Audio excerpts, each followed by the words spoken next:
Welcome, everyone, back to the D1Softball podcast. I'm Jenna Becerra, alongside my co-host, Amanda Lorenz. Today's episode is brought to us by our friends at S2 Cognition. S2 Cognition delivers a revolutionary approach to helping athletes understand how in-game decisions impact their performance from the youth levels all the way to the pros. So I'm super excited about today, Amanda. I don't know about you, I'm sure. What a week in college softball. We have a lot of amazing things to talk about. Whew, I feel like we say that every week, but it's true every week. Yeah, it's been so competitive, and I feel like we were very blessed with some amazing matchups this past week. Totally agree. And for today's lineup, we'll do some top 25 rankings conversation. Then we'll head into the interview with Taylor Tinsley, and we'll wrap up with plays of the week and the win and whiff of the week. Sound good, Amanda? Sounds great. Let's get after it.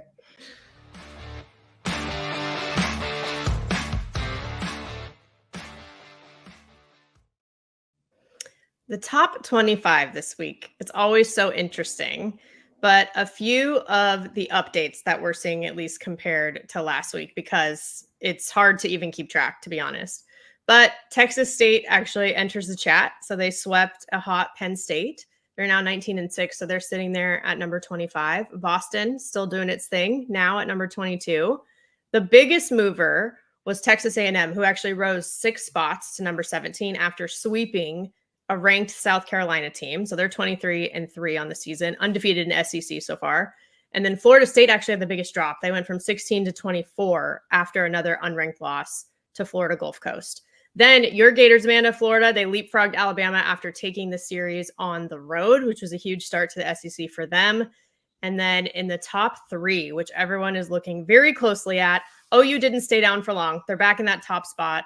LSU climbs into the top 2 after some great performances, especially recently.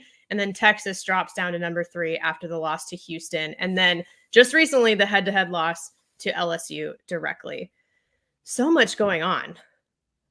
Yeah, that was a lot, right? Like so many good matchups. And wow, it was fun. And it was really fun to be able to watch that LSU Texas game right before we recorded.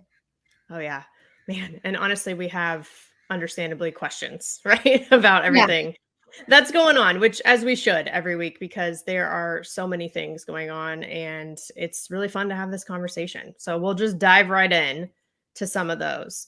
So one of the first questions is, how is Stanford ranked over Duke? I'll take it really quick. I think that I'm more impressed. I don't vote on the poll, but I'm more impressed with Stanford's schedule so far and just what they've been able to do against some really, really good teams. So I think that while Duke has totally taken care of business and has been able to show some really amazing things so far, I think that once we get in, especially this weekend, they're playing at Florida State. We're going to have an awesome series between them, which I'm really, really pumped about. I'm excited to see them play some better competition and kind of see what they're made of, because they've been super impressive so far. So I think it really just so far comes down to schedule. I agree. And, their only loss for Duke is obviously number 1 OU. They're sitting right at number 6, Stanford at number 5. Like they're right there, both of them. And Stanford obviously has 4 losses, like to Texas, Florida State, and Kentucky, who are all ranked, and they're all actually ranked higher at the time in which they played. RPI is not everything, but if you do look at that, Stanford's number 2 right now in the country, Duke's number 21 as of the time that we recorded this. So I think, to your point, Amanda, it's the scheduling piece, and it's not just the losses. Duke has less, but it's also about the wins, because Duke did win against a ranked Boston team and at the time a ranked Nebraska team. But Stanford has 4 ranked wins over Texas, Tennessee, Georgia, who are all in the top 5 at the time. And then at the time, San Diego State also in the rankings when they beat them. So, I mean, if you look at the most recent head-to-head part of it too, like it did go Stanford's way in the Super Regionals last year, although it is a new season. But, you said it, this weekend's huge. To go up against Florida State for ACC and then Stanford starting off Pac-12 with Cal, like I think this is going to tell us a lot moving forward. And I love that it's at Florida State. It's not an easy place to play. Their fans will be screaming K-time as loud as they can. So it will be a very good test for them. And they're ready. Yeah. Agreed. We experienced that in person too. I mean, I think you have more than once during your playing career, but hearing the K-Time live in Clearwater and everything too, like it really is, it's next level. Mm-hmm. All right. Next one is, what about UCLA? They shouldn't even be ranked. Whoa, hostile right there at the end, my guy. Yeah. Yeah, I think like they also have some really good wins, right? Like, and especially as of late, after the Florida loss, they've won 6 in a row. Had a great showing against Utah, and I feel like they're kind of finding a new identity for them right now, right? Like they're used to having a superstar ace in the circle that's just mows down hitters. And like they have like an amazing, who we'll get to hear from today, Taylor Tinsley. And she's learning, right? She's a sophomore and now she's the one, right? Like she did not have as many innings as Megan Faremo and Brooke Yanez to look up to last year. So now she's the one, and it's a big transition. So they've usually having that all-star, all-American pitcher that's ready to go, one of the best in the world, to ride or die with that arm. It's different, right? They're having to utilize their staff a little bit better. And that's different for an offense too, right? Like if you're used to having like an ace pitcher who limits other teams to less than 2 runs a game, like that's much easier for the offense to worry about, right? And we've seen her totally settle in, and their pitching staff is getting better with each game. And I've been really impressed with the way that they've turned it around and have been competing. And Utah is a very, very good team. They competed, and I think that UCLA is just figuring out where they are now without Megan Faremo. And once they put together those pieces, they are going to be a very, very competitive team, because very impressed with their offense. Even if they go quiet sometimes, they still are scary. Yeah, they come back, right? Like that's the thing. When you have Megan Grant, Jordan Woolery, like Charlize Palacios, you have Janelle Mayoño is a part of it. Like, Maya Brady. How many hitters that is, where like if the game is on the line, if I'm a UCLA fan, I'm not nervous, Yeah. Like they have so many hitters that can do damage in their lineup. Like they have a very talented team. Yes, and they've gone up against some talented teams too. Like they're number 15 in the RPI right now. And they went to Clearwater, they went to Mary Nutter, they went to Judy Garman, they went to some of these top preseason tournaments to really be battle tested. They're 14-6. They have 6 losses on the year coming into this recording, but they've only lost to ranked teams too. Like they don't have quote unquote bad losses to quote unquote like weaker teams. Mm-hmm. Texas, Oklahoma State, Baylor, Georgia, Florida are the ones that they've lost to, but they also beat Tennessee, Florida State, Northwestern, right? And then to your point, they swept Utah, who went to the World Series last year. So I think there's definitely a case. They have not fallen out of my top 25 rankings. They definitely dropped right early on, but they didn't fall out for a lot of these reasons. And there's still a lot of season left. So we have a lot to witness. Oh man, then the probably the biggest question of the hour right now: why does Oklahoma stay in either first or second when LSU has failed to lose a game and is still below Oklahoma? Valid. Yeah. So my thoughts are I was not convinced that LSU deserved the number 1 seed until today. I was super impressed with the way that they went to Lexington, had some rain delays, it looked cold, and they still found a way to sweep Kentucky. Super impressive, because Kentucky is always a super competitive team. And Rachel Lawson does an incredible job with her pitching staff. And I always found that she was one of the hardest pitching coaches to compete against, just with how she prepares and how she pitch calls. I think she does an incredible job. So it was amazing to see LSU go in there and say, and they don't care about the rankings. Obviously, they're just playing softball, and they did a great job. And then they come in against Texas and absolutely show that they should be getting some votes for the number 1 team in the country. They're playing like it right now. So I wasn't convinced until today that if I put in a vote, that they would probably be in my number 1 slot. Just with the way that they're playing really, really good softball right now. And it's showing against what before it would have been like a little concerning about, oh, well, they haven't played really anybody except Oklahoma State. That was their biggest win on paper, probably, but a sweep at Kentucky is so hard to do. And then you come and you beat Texas at home in a midweek. It was really impressive. So I'm on the train now. Yeah. Yeah, totally fair. And we saw that game in person when they played Oklahoma State. We saw them come back against Northwestern too in Clearwater. Yes. And to see, I think there's a little bit of that X factor too, with knowing like they're never going to be out of it, even if they're behind at any time. And they were ahead of Texas the whole time, right? Mm-hmm. But I think it is a valid question by far. Like it's more than fair to bring this up.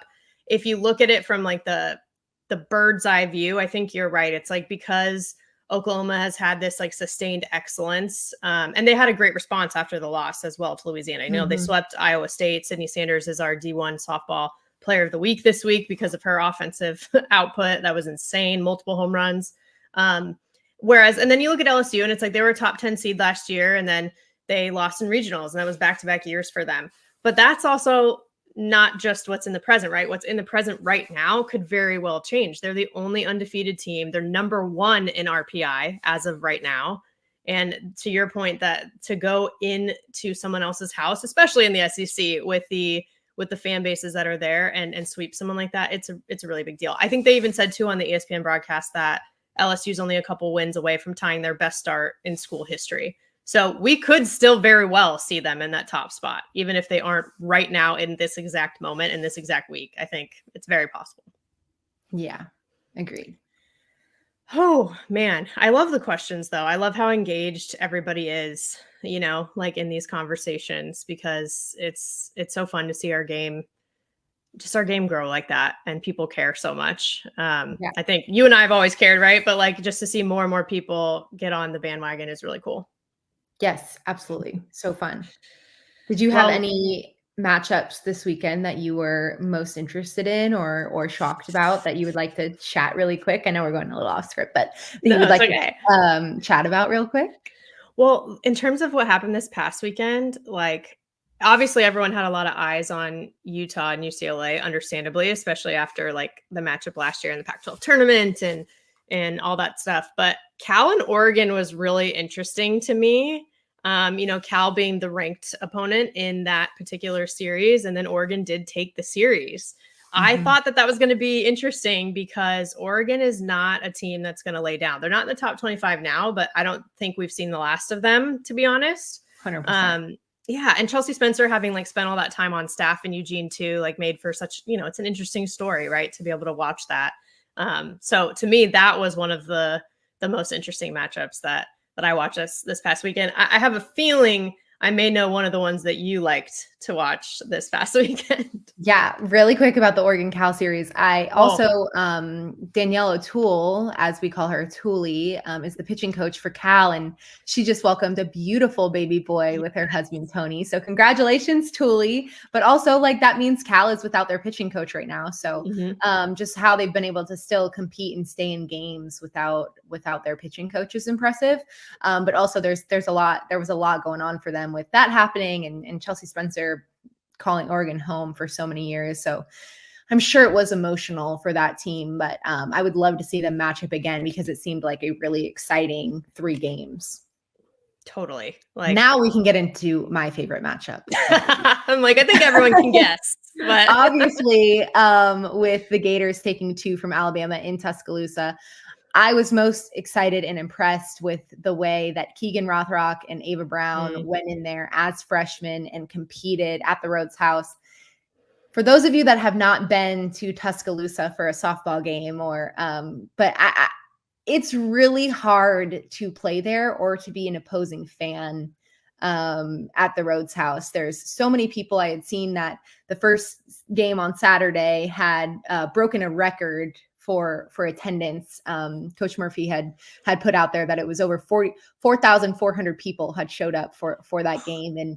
And I can assure you that they were 99% of them were Alabama fans, screaming Roll Tide. So it's not an easy place to play at. I don't care what Alabama's record is. And in this year, it is extremely good, and they've been very good this year. But it doesn't matter how they've been playing; it's a hard place to play, especially for freshmen. Like my heart raced as an upperclassman the same way that it did when I was a freshman. So I can't, to see them come in and be so composed and compete in such a hard place to play was really exciting, and exciting to prove what they are able to do as the pressure gets more crazier throughout the year. But I love me some offense, but that was awesome to see 2 freshmen be super composed, and then obviously huge for Alabama to avoid the sweep.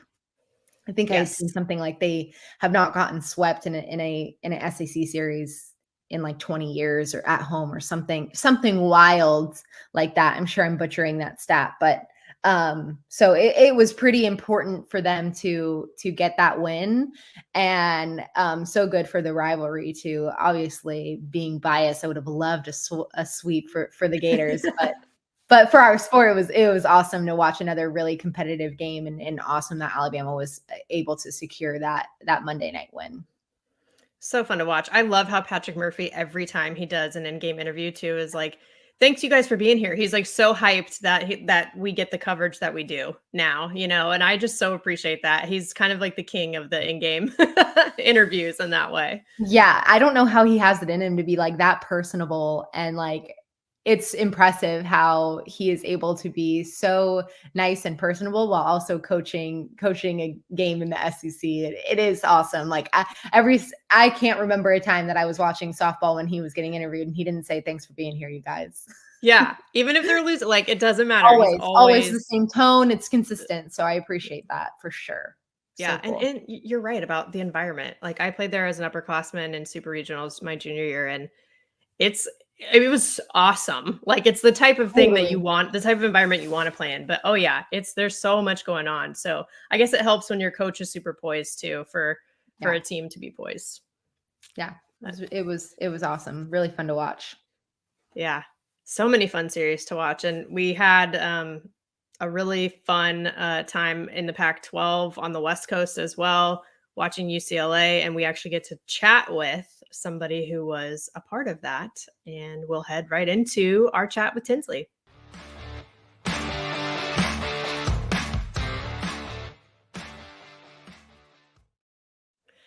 Well, please welcome in today's guest, the one and only UCLA pitcher, recent Pac-12 pitcher of the week, and also a 2023 Pac-12 all-freshman team member, Taylor Tinsley. Taylor, thank you for joining us. We're excited to have you. Yeah, thanks for having me.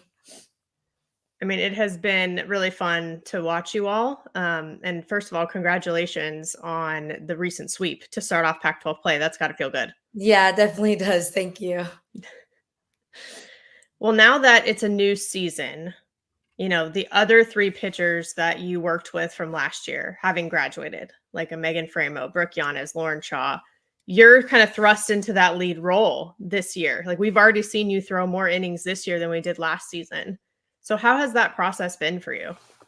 Yeah, it's been really fun. I mean, we definitely have such a great bullpen this year, and I'm definitely excited. I learned so much from Megan and Brooke. I mean, they're the best, and I'm still best friends with them now, hanging out outside of softball, and they'll come around too. But I definitely think I learned a lot, and I'm able to take the bits and pieces that I learned from them and take it to the bullpen this year, just culture-wise and how we get after it in the bullpen. So it's been really fun. I love it. I love it. What's been that transition like of going from learning as a freshman from them and then being kind of the one that the rest of the bullpen is looking to lead the way? Yeah, I mean, it's been really fun. I think especially since we are a new bullpen, we have our freshman KT and then transfer Jada. So I feel like it's honestly, we work more in unison together. We're all just kind of working together, building each other up. I wouldn't say there's necessarily one over the other. Like we're all 3 just trying to figure it out. And we've been doing really good so far. So I'm really happy that I have them by my side and they have my back and I have theirs. So. And I got to see you all play in person at Clearwater, but also in Mary Nutter, which felt like in some ways like a turning point for the team. Mm-hmm. And also for you too. I mean, that was the week you earned Pac-12 Pitcher of the Week honors, right? And you had a few wins overall. You had 29 strikeouts against Tennessee, Baylor, and Northwestern, who are obviously all great teams. What do you think was different mentally for you and for everyone? I feel like for preseason, it's definitely super hard for anybody playing. I mean, 5 games in a weekend is definitely totally different from 3 when it's conference play. So I think honestly, our team focuses a lot on just having fun, staying loose, and just mostly playing for each other and playing for the 4 letters. So I think we definitely just loosened up and reminded ourselves that we are just softball players here to just have fun and make memories. So I think that's honestly what got us to the next level with these past 2 weekends. And even this weekend when we played Utah too, just reminding ourselves that we're to have fun and just compete. Yeah, you talk about playing for those 4 letters, and you guys had a huge weekend in honoring some amazing alum. What is that like, playing for such a storied program with so many alum that it seems like they're always around too, which is so cool, just to have so many amazing examples of champions. So what was that like this weekend, having them all around? Yeah, it was awesome. I love Alumni Day and Alumni Weekends, like just getting to see all the greats before us. And I think it definitely makes the team want to play a little bit harder, just knowing that people that painted the path before us. And not only do we want to play for us, we want to play for them too. And the coaches, obviously, all 3 like being alum here too. So it just makes it a lot more special. And the fact that it's Women's History Month, right? Like, to celebrate the 1984 championship team and the 2004 championship team, because there's that many championship teams at UCLA, right? So to be able to do that at home and to see, even like their kids, like Claire Sua, which everyone calls her Claire Sua Amundsen now because she's obviously been married for a while, but she brought her daughter. She was my assistant coach for a while at Stanford. And, seeing that kind of family translate too must be pretty cool. Oh yeah, super cool. I love it. It's awesome getting to see everybody and just also like hear their stories and stuff afterwards, like getting to share their experiences here and their favorite memories and stuff from their championship years. So it's awesome. Amazing. And you're from Georgia, correct? Yes. So what has that been like? You leave SEC country to go out to Southern California. Talk a little bit about like why and just how that transition has been. Georgia is a lot different than Los Angeles. Yeah, I feel like, yeah, it definitely is a lot different. I feel like last year was more so of the big change, like being a freshman, obviously, like first time away from home. So I definitely was super kind of like, what the heck is going on? But I feel like since it is such a family environment here, that I honestly transitioned so easily. Like it was honestly seamless. Like Coach I always had me and all the girls, the seniors, having Aaliyah and having Megan just honestly take me under their wing. It definitely was amazing. And then too, this year, now living in an apartment with my roommate Jordan on the team. So I feel like her being from the Bay Area, like she gets me more into the California feel, but it's definitely been different. But my family gets to come and visit a good bit. So it's been nice. Love it. Well, that's so funny, Amanda, too, because you did the opposite, right? Going from Southern California to Florida. You went like this. Yeah. Yeah. But I love that's what's happening in our game now. That's pretty cool. Yeah. So awesome. Experiencing other things than just right. homeland. Yeah. Just the growth of the game for sure. But I know last year was, like you said, your first year, which by the way, we've all been through it. Amanda and I can say that too. As freshmen, you learn a lot, right? Yeah. But last year also, like, you did just sweep Utah, like we said. Last year, the Pac-12 tournament wasn't the way that you all hoped it would be against them specifically too. And then they end up going to the World Series, of course. But do you think when you have those sorts of meetings again with teams like that, is that something where you think about it, you kind of have a chip on your shoulder, or do you just start with a brand new slate in a new season? I would definitely say a brand new slate. Every game, you just kind of want to wipe it clean and get on to the next one. I don't think our team really takes anything like that. So we definitely just take it one game at a time, and our focus is on the now. So that's definitely what we focus on. Yeah. I love it. You have so many talented hitters in your lineup. I'm curious about scrimmages during practice. Who is the hitter on your team that you hate to face the most? I definitely would say Jordan Blurry. Like I said before, she's my roommate. So, or us, like obviously living together, then taking it to the field. Like I swear, whenever I'm throwing against her, the at bats are like 20 pitches almost. Like it's honestly so fun though, because I try to like stay focused and like just super dialed in, like not looking at her face. But the moment that her and I make eye contact, then I just lose it. And I'm just like, oh gosh. But she's super competitive too. And so am I. So it's always a battle, but it's the best, honestly. That's awesome. your roommates, you like know too much about each other. Yeah, At that point, exactly. you know? Yeah, know the ins and outs for sure. But with that said, do you have any pre-game routines, whether it's like food or like certain music you listen to, whether it's with Jordan or just on your own? I feel like honestly, like I keep my routine pretty loose. I try not to be super superstitious with it. I try not to believe in that kind of stuff, but I would say mostly like what our team does, like we level up a lot. So I definitely would say I just put on like some calming music and just to get my mind right and have some headphones on and then go through my warm up routine with my shoulder and everything and just like get ready to get after it. What is your favorite thing to do in Westwood on an off day? Oh, favorite thing to do in Westwood on an off day. There's a lot to do in Westwood, I would say. I mean, honestly, like the weather lately without the rain, it's been like really nice. So I would say specifically on Thursdays, we have like the farmers market that'll come and like set up like along the street. And that's honestly one of my favorite things to do, like go and see like the little shops, like there's little food places, and then also like little knickknacks and stuff that you can get, like jewelry and stuff. So I would say that's one of my favorite things that Westwood has. Love it. That's fun. I mean, it's nice to be able to do that kind of stuff too, because we all need to take a step away from softball sometimes. Oh yeah, for sure. Yeah. Definitely good to get away from the field and get away from seeing the yellow ball once in a while. Exactly. At least it's yellow and not white anymore, like Yeah. back in the day, right? I guess there's that. Like, I mean, but with that said, a lot of people on your coaching staff like did play with that white ball and they're legends. You know, I've told Lisa this before, but she's the only person that I've ever been starstruck around. When I was like 10 years old, I met her. And I, you know, since then it's like, it doesn't matter if they're like Hollywood movie stars, like she's the one that made me starstruck out of everybody. But what is it like playing for and with legends like that? Yeah, it's really cool to think about it, honestly. I mean, she is the GOAT of the sport. So just getting to learn from her and hearing the way that she went about things with her pitching and even with her hitting too, like just hearing the way that her mind works and having that honestly inspire me and make me want to work harder too. Just to know that she loves the game so much makes me honestly love it even more because I do love playing for her and she's honestly the best, super funny. So I love it. I love her energy too. Super amped up all the time. So it definitely makes me want to match her level. I love it. That's important, right? Right. Last year of the Pac-12, and now we're finally into conference play. What are you most excited for in now that we've started Pac-12 play?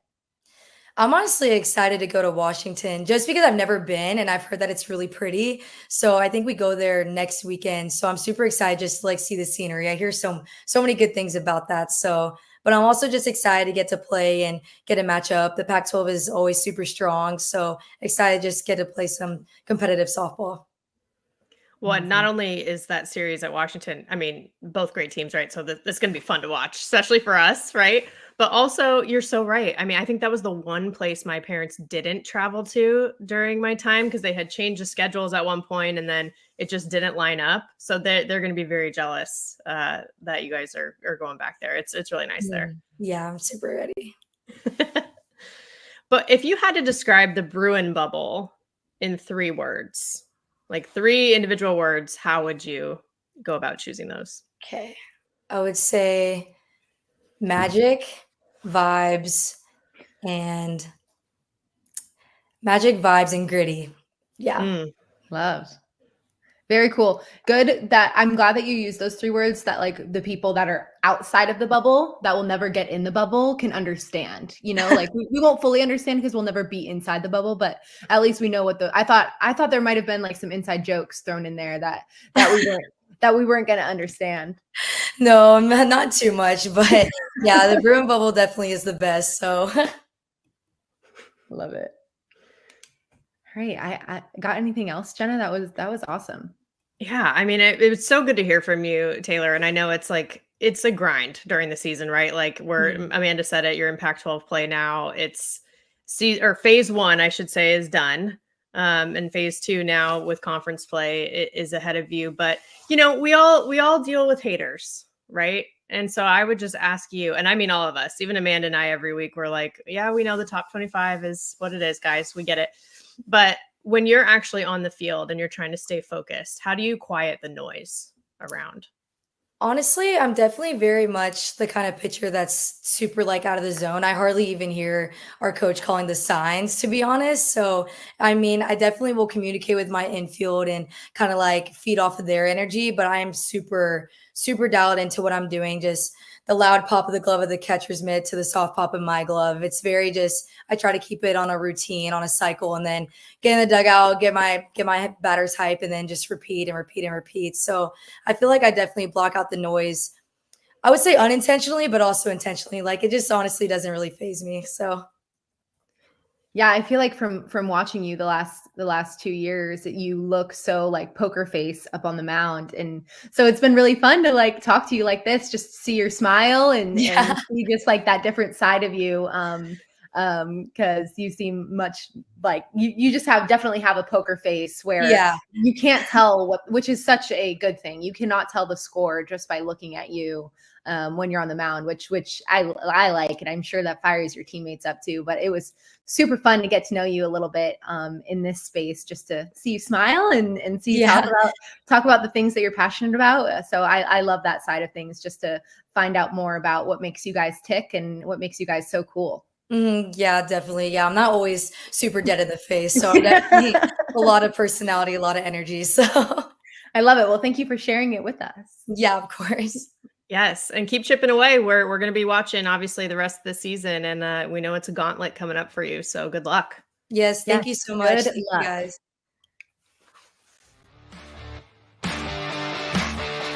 I had a really good time talking with Taylor because I feel like it's, again, we said this too, like it's in the throes of the grind right now. And so to kind of just hear where her head's at and where the team's head's at, gives us a little taste of what all the student athletes are going through right now in the middle of the season. Absolutely. And I loved getting to know Taylor a little bit better too. I'm like, everyone is so used to seeing her with this poker face, and she looks like, she's showing no emotion, no personality when she's out on the field, which is awesome, right? Like you never can tell what the score is. She just looks like a bulldog out there, like ready to compete, which I can appreciate. And that's always so fun to compete against a pitcher that's just absolutely locked in. So it was fun to hear from her and see how fun she is, and see her smile, and kind of talk about the things that she likes to do and around Westwood. And so it was cool to get to know her. Yeah, and just like off the field, like you said, like I love that you asked some of those questions too, because it's like, oh yeah, these are people, right? Like these are women who have a lot going on. And even when we were done, she was like, oh yeah, I have a lot of classes today. They have a game like later today, the day that we're recording, right? Like she's grinding out there. So all the respect to her and every student athlete that does that. Yes. Man, but also a lot of respect for just some fantastic plays that we have seen recently. So we'll just go right into our favorites from this week.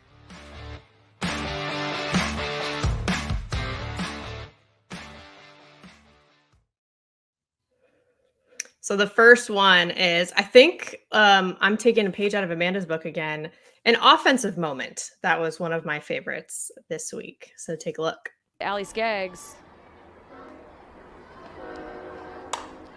sends this into center field. And how about that hometown hero home run? You gotta love it. The crowd goes wild. All the cell phones are recording this moment for Allie Skaggs. Congrats, hometown hero. Welcome home. It's just so sweet, right? Like the fact that it's in your hometown, like the hometown home run. There's nothing like it. I mean, now they're number 20, Arizona. They played at Louisville in a midweek game. She's from Louisville. She was the Gold Glove second baseman in the country last year for Allie Skaggs, and she hits a 2-run home run to center field with her family in the stands. Crowd's going crazy, even though she's on the visiting team, right? It just hits a little bit different. Totally, like such a special moment that her and her family will remember forever. Like that is just so cool. I loved, the commentary too on the clip, like just hyping her up. And so they understood just how big that moment was for her and her family and her hometown. So they're so cool. Like definitely gave me the goosebumps. Yes, it's like, how can you not be romantic about softball? These are those types of moments where it's just so good. It reminded me of Jocelyn Allo breaking the NCAA home run record in Hawaii too, back in 2022. Poetic.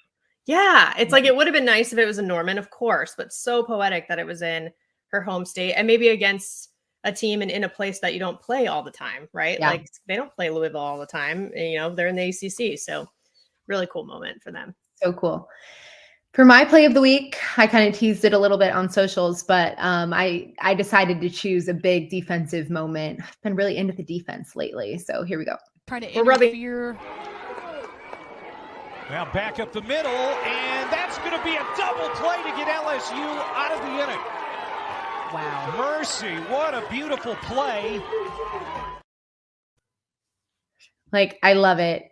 Just an unreal play by Taylor Pleasance and a big moment in the game. Obviously, saving that ball from going up the middle, and the turn around and make a perfect throw to first as well. Just so impressive. She has a way of making some really, really elite plays. It's so fun to watch. And we got to watch a few of them against Texas as well today. But gosh, she is so tall. And her limbs are so long. She's able to do some really cool things and move around the infield in a special way. So I thought that was an amazing, amazing play. And also, like, side comment, how about Raylene Gutierrez out there with the beanie on, making that play as well? Like, wow, she had to have been really cold, number one, and number two, like, no cares in the world, like she's gonna wear it. They had posted a photo of her in this beanie and I lost it. I was like, this is so funny, like making such an elite play and like no care in the world. Like she's like, no, I'm cold, I'm wearing the beanie. Like, end of story. I thought it was hysterical. I loved it. Like I was like, that is more, I need the backstory of that. Like I almost wanted her as a guest on the podcast to find out like how cold was it that you needed to wear a beanie. And like amazing that it didn't interfere with the play. Like my head would be itching. Like, oh my God, like I need more. It was awesome. I was cackling. I'm so glad you brought it up. I'm so glad you brought it up because she was so unbothered, even making that play. Like that was a great pick, right? Like on that too. And she's just like completely straight faced, like, oh, this is casual. I just have my little beanie and the little literally amazing. And she's such a good first baseman. Like she always makes these like plays look so routine and like she absolutely catches everything. But it was so awesome. Like the action photo too. She looked so unfazed. It was like the most amazing play. Like had to have been on Sports Center. Like if it wasn't, that's ridiculous. But like, oh my God, I loved it. Everything about it was just so great. Made my day. If it's not on Sports Center, that's a whiff of the week, honestly, if that's the case. Period. Because too good. And yeah, you know, always pleasant watching Taylor at shortstop defensively, you know? Yeah. So fun. Love it. Well, with that said, some amazing plays of this week. But yes, what about our win and whiff of the week? So we will head right into that.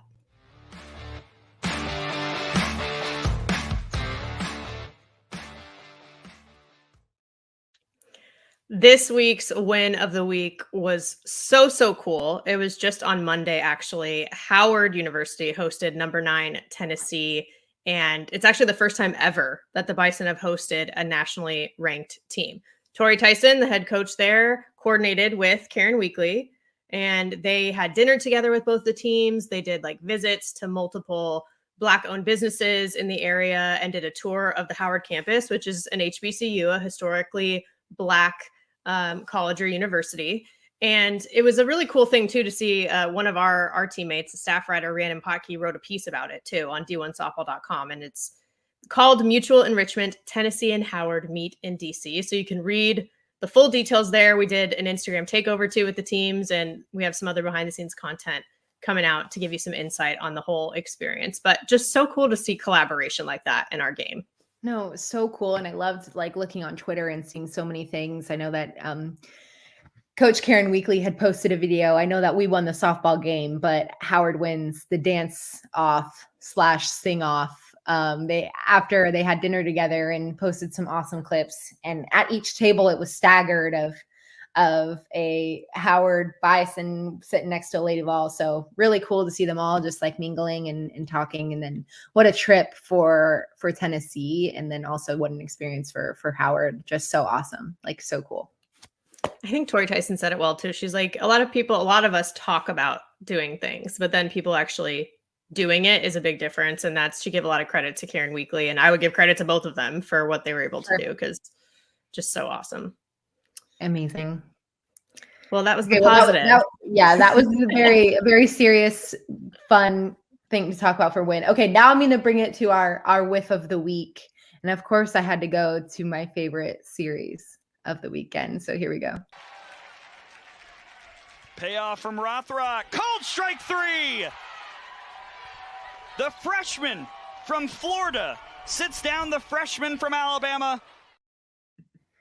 So my whiff of the week is my girl, Lauren Johnson, thinking that that was a ball, because wow, it was 100% on the white of the plate.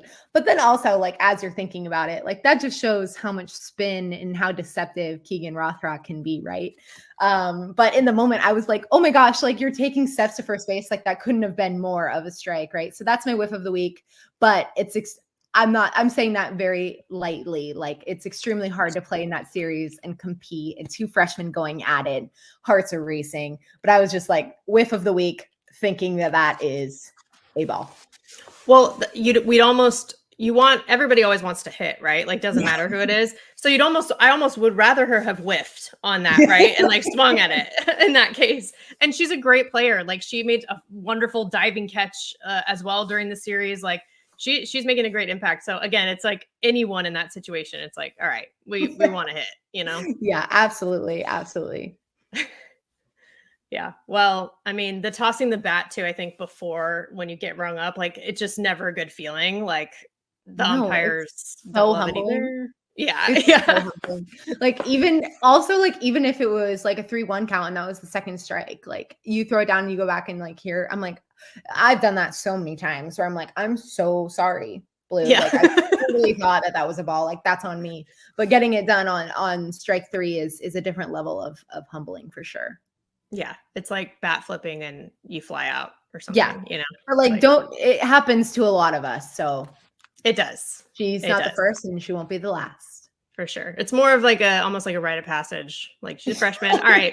We check like that weird moment off the list, you know, we're good. Yes. Oh man. Well, this as usual was a fun one, Amanda. So I'm so glad that we got to do this again. I mean, how cool is it that we get to do this every week? It's awesome. But thank you as always for making this even more fun every week. Yeah, I'm so excited. We have some amazing series coming up this weekend. We're blessed with some more amazing softball. So I know that you will be on the call for Stanford at Cal. So I'm sure you're really excited about that series. Alabama's going down to Athens to play the Georgia Bulldogs. Can't wait for that series. That's going to be a really, really good one. We also talked about Duke at Florida State. Missouri's off to a great start. They're at Tennessee this weekend. Washington's at Arizona. Like, we have some really good softball this weekend, and I cannot wait to be updating all the scores and watching whatever I can, whatever's on the broadcast. But super excited for the matchups that we have going on this weekend too. So many of those you just said are ranked matchups too, right? Absolutely, like, just yeah. I'm sure we'll be shaking up the top 25 next week after a lot that goes down. And you're right. I'm very excited. My first Pac-12 Networks broadcast of the season with Cal and Stanford, but it's a big rivalry, right? Like, we love it. Just like we just saw Florida and Alabama and things like we love that, but they're also in the best places they've been as programs respectively in years and at the same time. So like, I cannot wait to see all the emotions and everything come out this weekend there and all the places you said around the country too. So cool. We will be watching. Can't wait to hear what you have to say. Yeah. And join us next time.